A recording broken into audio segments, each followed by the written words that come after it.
Olá pessoal, espero que estejam todos bem. Hoje vamos iniciar mais uma aula da nossa disciplina Integração de Sistemas de Armazenamento de Energia no CEP. Nosso objetivo é discutir os modelos de vida útil de baterias.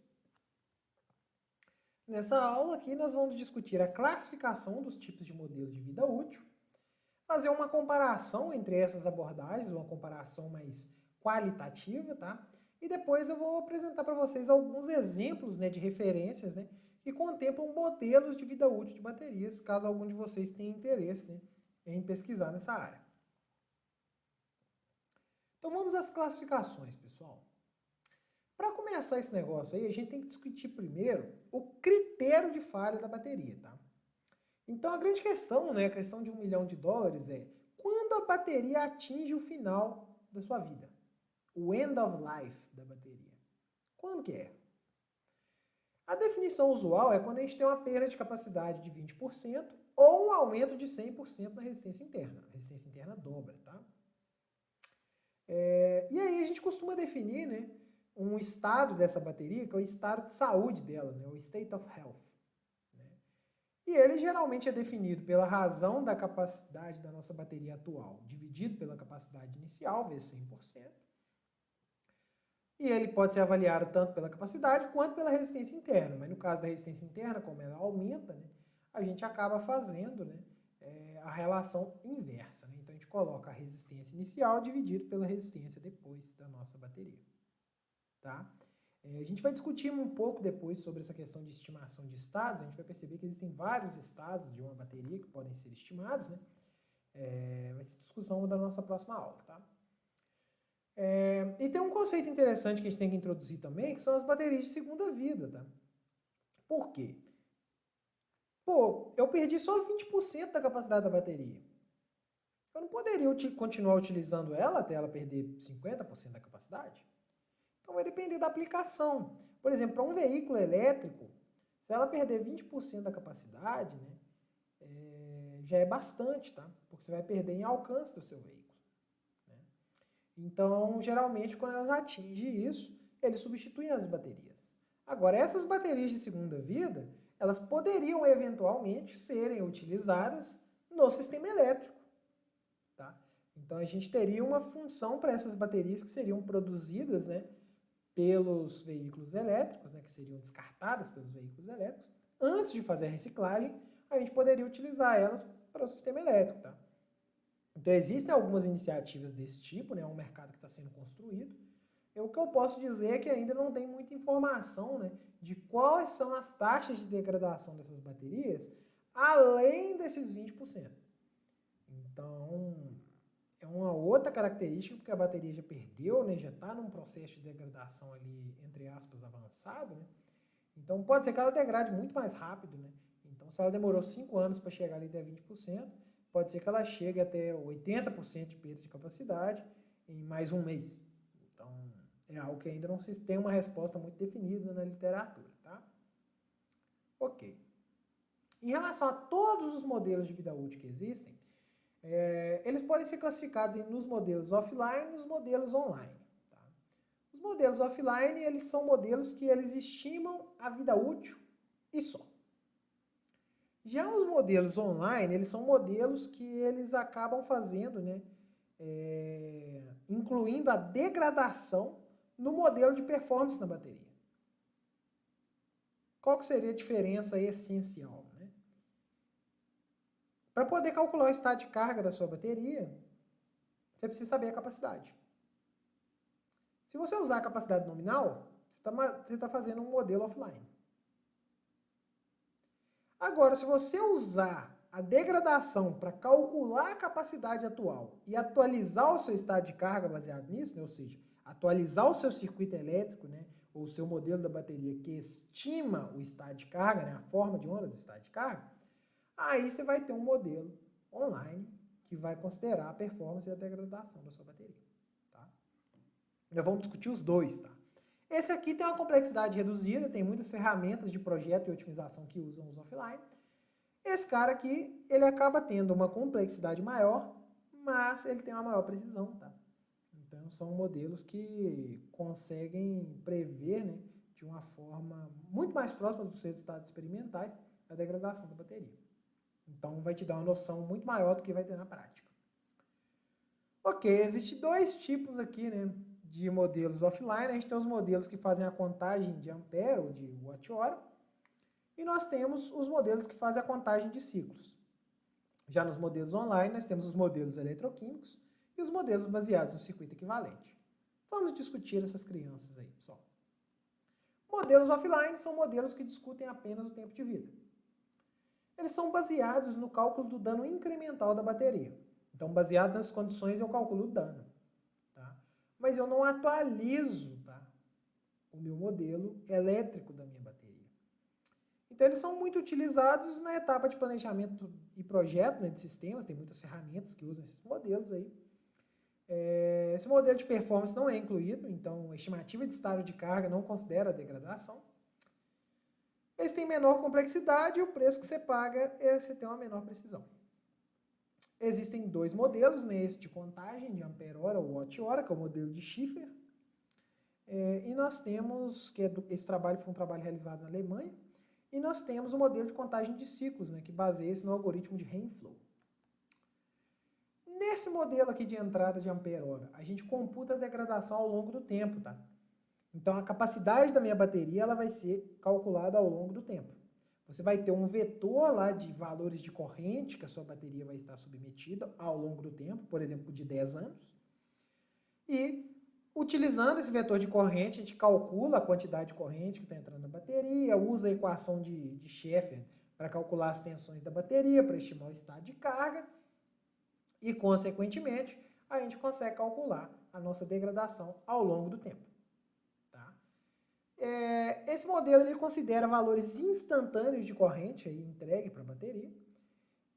São utilizados modelos aí teóricos e empíricos, tá? Então você precisa de alguns parâmetros, tá? Que você pode recorrer às referências, né? E alguns parâmetros de datasheet da bateria.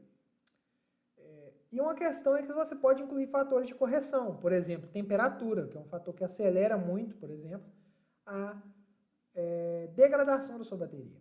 Então, olha que legal, isso aqui seria um modelo que foi extraído de uma referência, né? Depois eu vou até mostrar qual referência que é, na qual a gente consegue calcular, né, a degradação, né, a capacidade que a gente vai ter, e ela é calculada em função de vários fatores aqui, né, número de ciclos que a bateria suporta, e alguns fatores de aceleração, olha que legal. Então tem um fator associado à estratificação do ácido, tem um fator que está associado ao estado de carga, né, da nossa bateria, vai ter um fator associado à corrosão. Então é bastante interessante, porque a gente consegue contemplar todos esses fenômenos. Tá? Então daqui a pouco eu vou mostrar um modelo de previsão de vida de bateria de chumbo ácido que utiliza essa abordagem. Já os modelos de contagem de ciclos, ele baseia na caracterização de ciclos. Então a gente usa modelos de fabricante ou modelos empíricos de vida útil. E a gente tem duas considerações que são relativamente fortes. A primeira, a ordem do carregamento não afeta o tempo de vida. O que isso quer dizer? Se eu ciclar a bateria de 0 a 100% e depois ciclar ela de 0 a 50, é a mesma coisa que ciclar ela de 0 a 50 e depois ciclar ela de 0 a 100. A ordem não afeta. É uma consideração forte, tá? A segunda consideração é que o acúmulo do dano é independente do nível de estresse.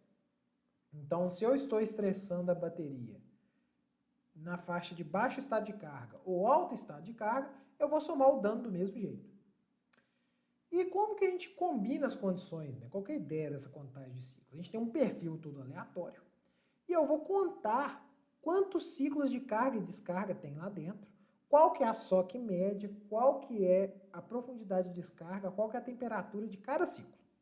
Eu vou calcular o dano de cada um desses ciclos, vamos supor que dá 10 mil ciclos, e depois eu vou somar, né? Eu vou combinar os danos de cada uma dessas condições. Para combinar, a gente faz uso da regra de Palmgren-Miner, que é uma regra muito utilizada em fadiga mecânica. Então, isso é uma teoria lá da década de 50, que diz que se eu tiver vários estresses diferentes, se eu combinar esses estresses, eu vou ter o estresse efetivo e uma previsão, né, do dano acumulado. Quando esse dano acumulado aqui ele for igual a 1, nós teremos o fim da vida útil, por exemplo, da bateria. Essa é mais ou menos a ideia. Mas a grande questão é, suponha que nós temos aqui, né? Perceba que esse gráfico está virado 90 graus, isso foi intencional, tá? Mas perceba que nós temos aqui um carregamento aqui de uma bateria, numa determinada operação. Para a gente poder usar um modelo de vida útil, né, a gente precisa saber qual que é a profundidade de descarga, qual que é o estado de carga médio e qual que é a temperatura. Vamos supor que a temperatura é constante e esse gráfico aqui, né, que está virado em 90 graus, ele mostra para a gente a evolução do estado de carga da bateria. Então, 100% até zero. Tá? E aqui é o tempo. Então, como que eu faço para identificar os ciclos que a gente tem na nossa bateria? A gente utiliza o algoritmo de Henslow. Como que ele funciona? Tá? Imagina que isso aqui é um telhado, de uma casa, tipo aqueles telhados japoneses, né? Um logo abaixo do outro. E aí a gente vai ter o fluxo da chuva. Então a chuva ela vai caindo aqui nesse telhado e a chuva começa a ter este movimento. E acabou. Né? Então esse é o primeiro movimento que a chuva vai fazer na hora que ela estiver caindo aqui. É o rainflow, né? Daí que vem o nome. Legal. O que acontece? A gente tem uma movimentação, né, nessa direção. Note que aqui, ó, você tem o ponto B e a chuva cai no ponto B'. Como ela teve uma movimentação vertical, significa que aqui a gente tem um ciclo. Tá? Então a gente vai ter um ciclo formado entre o B, C e B'. É um ciclo que vai de 75 até 50. Então a SOC média dele seria a média desses dois valores. E a profundidade de descarga vale 25%. Ok? Ok. Aqui a gente ainda não tem um ciclo, porque a gente não voltou no ponto inicial. Não é verdade? A gente só vai ter um ciclo, né, contemplando o ponto A, o ponto D e o ponto I, na hora que a água voltar. Tá? Como a gente já utilizou essa parte aqui para poder fazer o fluxo da chuva, esqueça que ela exista. Então essa parte aqui, você faz de conta, essa parte aqui você faz de conta que ela não existe mais. Agora, na hora que a chuva cair, ela vai ter esse fluxo aqui, ó.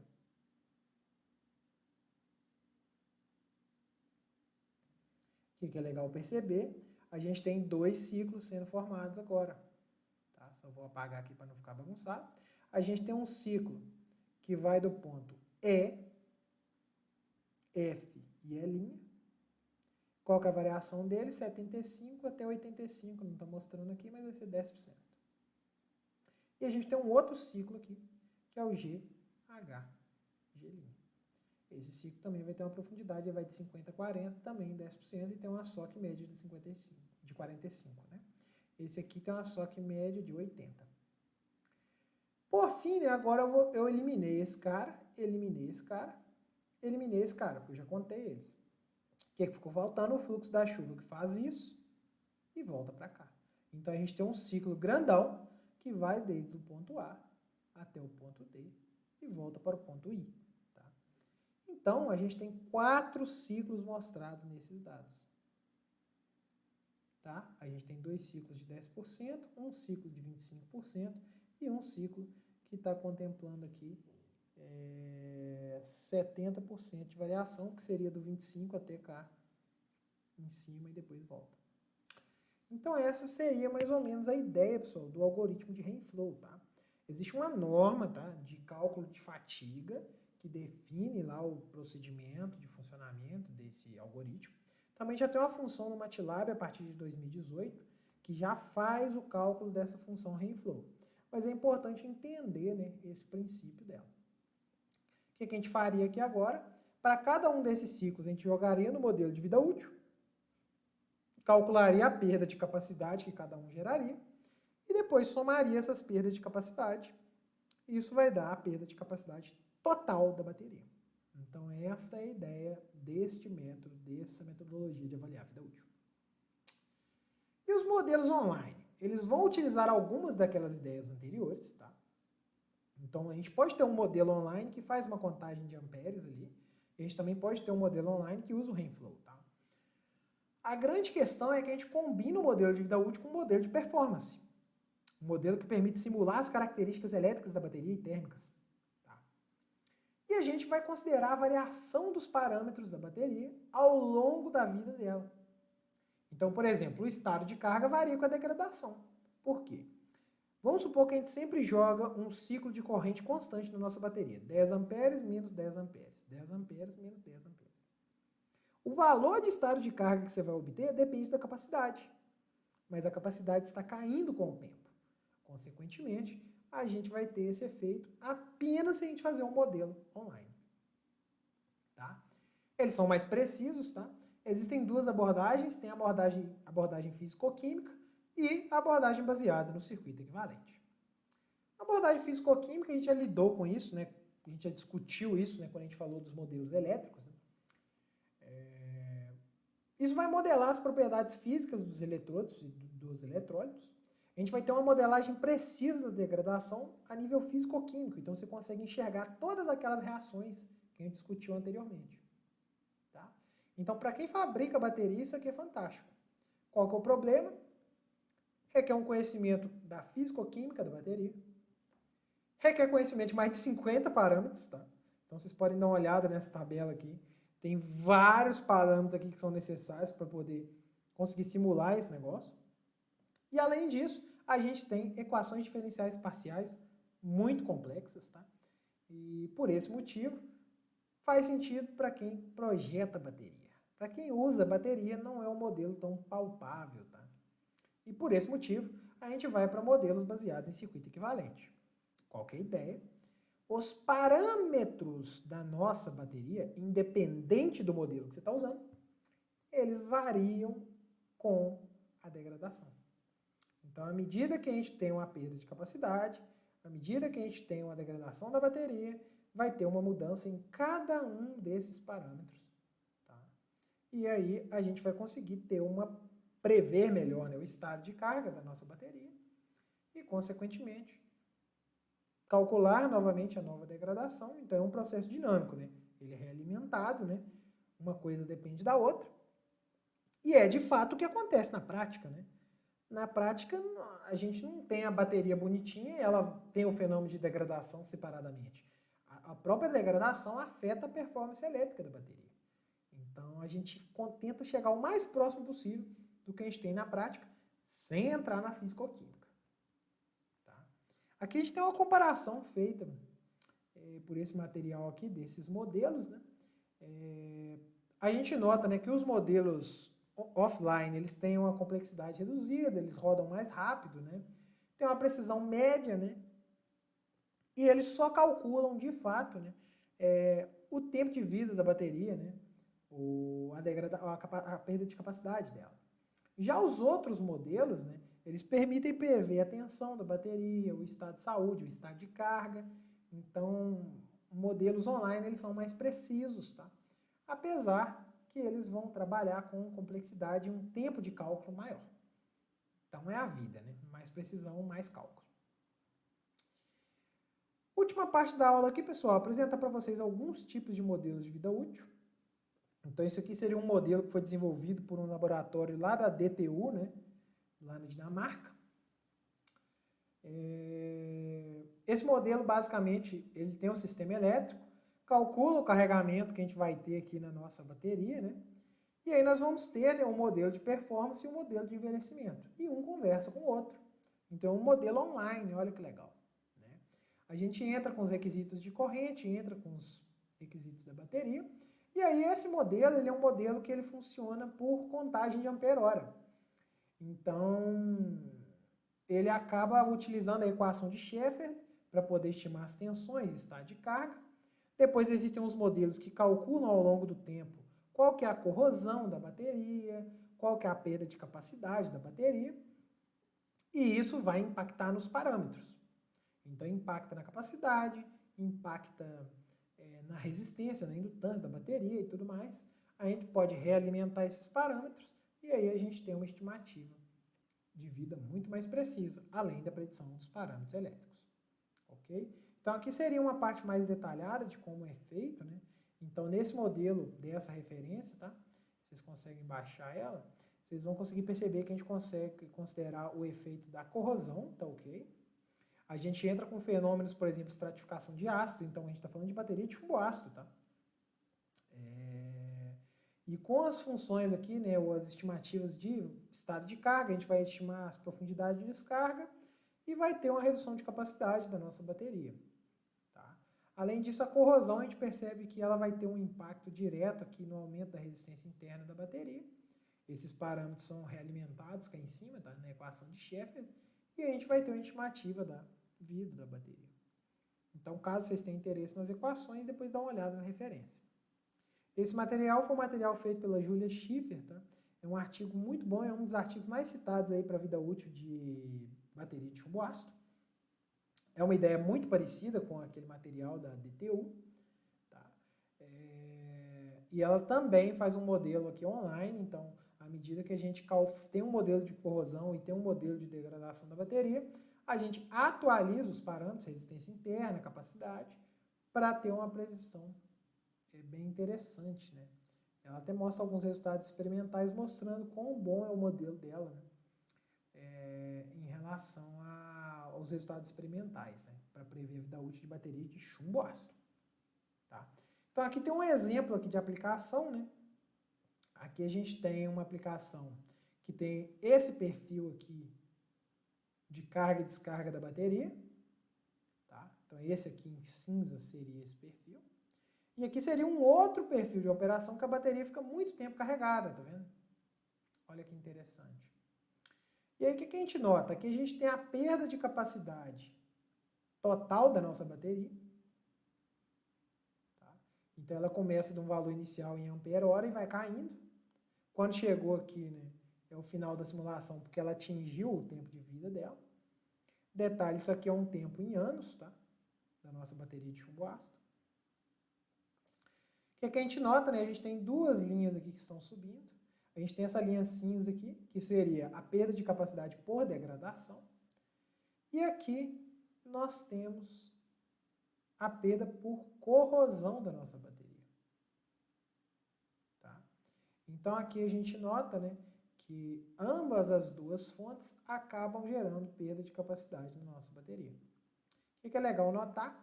Nesse outro perfil, né, a nossa bateria fica muito mais tempo completamente carregada. Então, a gente tem uma aceleração da corrosão da nossa bateria, ao passo que nós praticamente não temos redução de vida útil por degradação. Tá? Então, consequentemente, né, praticamente toda essa perda de capacidade da nossa bateria está associada à corrosão. A gente tem que lembrar que a corrosão é acelerada quando a tensão por elemento é mais elevada. Né? E aí nós vamos ter uma vida útil menor aqui. Ela está chegando aqui até em torno de 5,1 anos. Tá?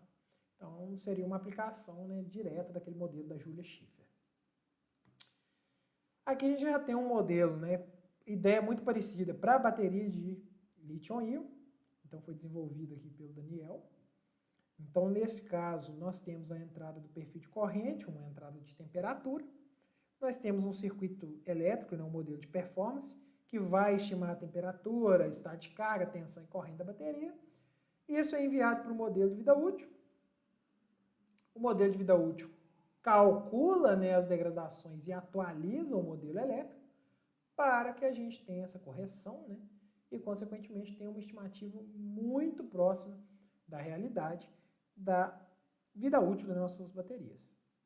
Aqui tem um detalhe do modelo, né, de circuito elétrico que ele faz, né? Então, basicamente, ele tem primeiro uma estimativa de capacidade, né, que vai depender da temperatura e da corrente da bateria. Lembra que ela varia um pouco, né? Principalmente com a temperatura, tá? Se fosse uma bateria de chumbo ácido, depende muito da corrente. Já na bateria de lítio-íon, a capacidade não depende tanto da corrente, não. Depende, mas é menos. Nós temos um calculador de estado de carga, tá? Isso entra na tensão do circuito aberto, que joga aqui no nosso modelo, da nossa... baseado aqui nesse circuito aqui, que tem aqueles elementos ARC que eu mostrei para vocês. E aqui nós temos a metodologia aqui final. Então, nós temos o perfil de operação, a gente obtém o perfil de temperatura e o estado de carga. Tá? A gente tem um rainflow, que faz a divisão e a contagem daqueles ciclos. Isso entra naquelas curvas que eu mostrei para vocês, né, que tem qual que é a perda de capacidade para cada condição de operação. A gente estima tanto a vida útil de ciclagem quanto a vida útil de calendário. Combina isso com essa degradação, né? A gente estima novamente os parâmetros do circuito equivalente que vão ser usados para calcular de novo o nosso estado de carga e tudo mais. Então, eles conversam entre si esses dois modelos, né? Aqui é muito legal a gente ter uma comparação, né, do modelo que ele desenvolveu e o resultado experimental, tá? Então, primeiro ele fez um experimento, né, considerando uma ciclagem fixa, né, bonitinha, da mesma característica que ele utilizou para levantar o modelo de vida útil. Aqui a gente nota a perda de capacidade medida da bateria e aqui a perda de capacidade estimada, né? Então a gente tem o máximo erro absoluto aí, né, de 1,2% de estimativa da perda de capacidade da bateria. Então é um erro bem razoável, né? Se a gente for olhar o erro, né, relativo, dá em torno de 7,12%, né, o erro máximo que ele tem de estimativa. Então, bem interessante, né? E se a gente for para um perfil bem aleatório, que seria aqui no caso um perfil de regulação de frequência que ele utilizou, ele fez a contagem de ciclos utilizando o algoritmo de Heinz-Flow, né? E utilizou toda a metodologia para estimar a vida útil.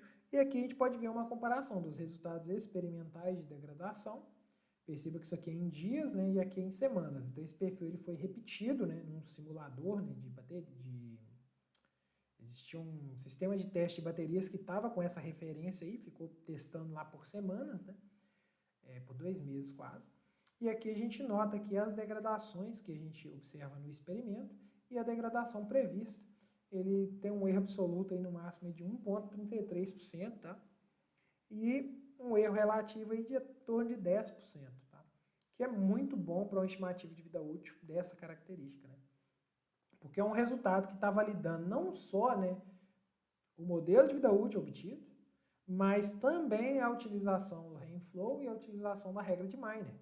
Porque essa teoria de Heinz-Flow e regra de Miner foi desenvolvido para estresse mecânico. E aqui nós estamos falando de degradação química. Então, a priori, não precisava ser regra de Miner, né?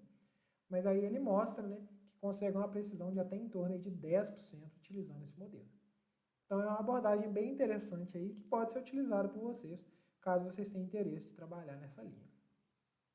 Neste ponto, pessoal, gostaria de agradecer a atenção de vocês e até nosso próximo vídeo.